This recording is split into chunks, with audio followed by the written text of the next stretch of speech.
Están haciendo ahora mismo algunos funcionarios del Estado de Israel y algunos medios de información al presidente de Colombia, Gustavo Petro. Terrorismo es matar a niños inocentes, sea en Colombia, sea en Palestina. Esto escribió Gustavo Petro en Twitter hace unos días, donde generó un auténtico torbellino.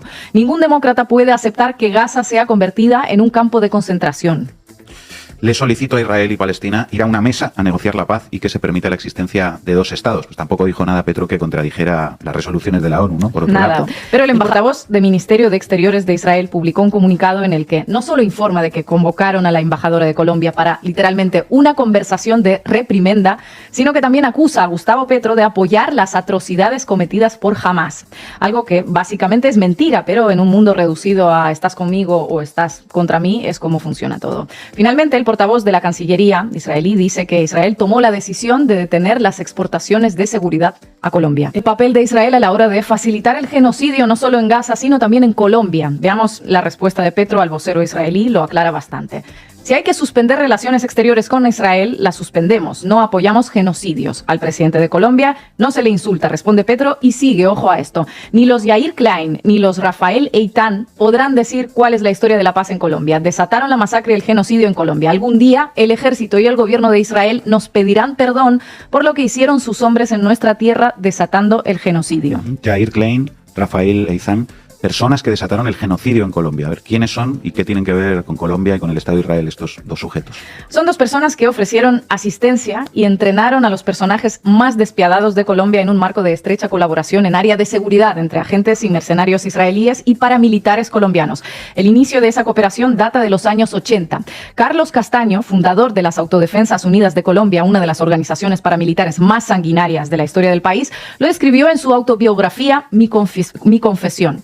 En ese libro afirma que en los años 80 estudió en la Universidad de Jerusalén y también en escuelas militares y que recibió instrucciones sobre estrategias urbanas, cómo matar, cómo detener un vehículo blindado o usar granadas.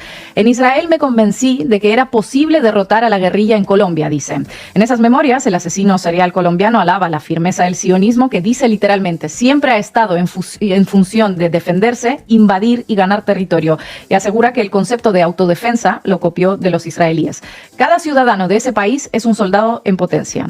¿Quién entrenó a Carlos Castaño? Pues el mercenario israelí y exteniente coronel de las Fuerzas Armadas de Israel, Yair Klein, a quien Petro menciona en su mensaje en respuesta al vocero israelí. Es decir, un líder de las Autodefensas Unidas de Colombia, organización paramilitar terrorista que cometió más homicidios que cualquier otro grupo armado, heredó sus tácticas militares de las fuerzas de seguridad israelíes. Es decir, Israel entrenó a terroristas colombianos. Más o menos así, se puede decir así. Después de las clases recibidas al regresar a Colombia, Carlos Castaño primero montó junto con su hermano Fidel un escuadrón de la muerte, Los Tangueros se llamaba, y de ahí saltó a las Autodefensas Unidas de Colombia. Las lecciones de Yair Klein costaron a Colombia miles de muertos. A las Autodefensas Unidas se les atribuyen más de 90.000 asesinatos, pero a día de hoy se siguen encontrando fosas comunes. Klein, por cierto, visitó Colombia, donde entrenó tanto a grupos narcoparamilitares como a sicarios de Pablo Escobar. Miren el reportaje que le dedicó el canal RCN en su momento. Este es Yair Klein, un exmilitar y mercenario de Israel de casi 70 años de edad. Adelantó una exitosa carrera militar en su país, donde se destacó por su habilidad para conformar grupos especiales de asalto para el rescate de rehenes. Quienes le han seguido los pasos durante los últimos 30 años aseguran que tras dejar el ejército de su país, creó una organización privada de mercenarios a través de la cual presuntamente distribuyó armas a diversos grupos armados irregulares en varios países del mundo. En Colombia, en la década de los 80 y 90, habría dado entrenamientos a las denominadas Autodefensas Unidas de Colombia. A finales de la década de los 90, el mundo conoció las primeras imágenes sobre el entrenamiento que Yair Klein habría entregado a grupos armados ilegales. Uno de ellos fue impartido en un campamento secreto, ubicado en la región del Magdalena Medio, en territorio colombiano. A plena luz del día, campesinos de la región liderados por cabecillas paramilitares recibieron instrucción en manejo de armas y constituyeron un incipiente grupo que con los años se convirtió en las llamadas Autodefensas Unidas de Colombia. Según declaró el jefe de investigaciones de la Fiscalía General de Colombia, Elías González, a la BBC, Klein fue el que le enseñó al cartel de Medellín a accionar bombas a control remoto. El propio Klein dijo en el año 2000 al diario israelí Maariv que estuvo en Colombia invitado por americanos porque todo lo que Estados Unidos no puede hacer porque le es prohibido lo hace por medio de otros. Según el investigador estadounidense Jeremy Bigwood, es improbable que el entrenamiento de los paramilitares colombianos, que Castaño describe en su libro, se diera sin el permiso expreso de los altos cargos de las Fuerzas de Defensa de Israel. Y mientras Yair Klein enseñaba a asesinos colombianos a activar bombas por control remoto contra la insurgencia, otro ilustre personaje israelí asesoró a los altos mandos de Colombia sobre tácticas de contraterrorismo. Rafael Rafi Eitan, a quien Petro también menciona, es un miembro del Mossad conocido por capturar al criminal de guerra nazi Adolf Eichmann en Argentina. A finales de los años 80, Rafi Eitan fue contratado por el entonces presidente de Colombia, Virgilio Barco Vargas, sin que nunca se supiera exactamente para qué. Hace un par de años, el investigador y escritor Alberto Donadío reveló por primera vez que esa contratación se hizo para exterminar a la Unión Patriótica, el partido de izquierdas que a principios de los años 90 fue diezmado, un episodio que la Corte Interamericana de los Derechos Humanos reconoció como genocidio político. Bueno, pues según Donadío, el plan de ese genocidio fue ideado por Rafi Eitan. Ahora lo recuerdo, Asesinos a sueldo, cantaba Cortatu, un agente del Mossad que va a trabajar a Colombia de asesor secreto del presidente y le recomienda cepillarse a todos los miembros de un partido de izquierdas legalmente constituido para acabar así con la guerrilla. Decían, difícil de creer que lo hiciera por cuenta y riesgo. Por eso, dice Gustavo Petro, que el gobierno y el ejército de Israel algún día tendrán que pedir perdón a los colombianos.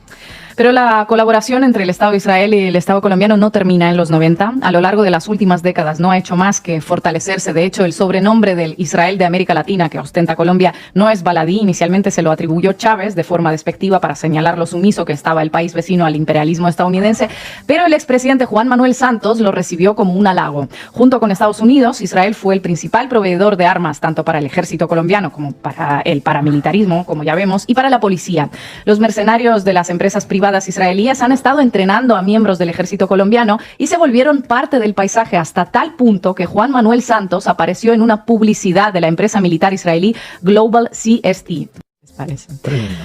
Con Iván Duque, el personal militar israelí continuó capacitando a sus colegas colombianos en contraterrorismo. En aquellos años, los asesinatos de líderes sociales en Colombia batieron récords. Bueno, de hecho, la represión de manifestantes contra la reforma tributaria de Iván Duque fue letal en muchas ocasiones y se hizo precisamente con ese material de seguridad que ahora Israel decide dejar de suministrar. Rifles, drones, tecnologías de reconocimiento facial, vehículos blindados, todo eso que estamos viendo en funcionamiento contra Gaza ahora mismo. Y cuando Iván Duque reprimió violentamente las manifestaciones en 2021, no hubo una palabra de condena por parte de Estados Unidos ni de la comunidad internacional, al igual que ahora no lo hay en abundancia frente a los intensos bombardeos de Gaza, salvando todas las descomunales distancias entre las dos represiones.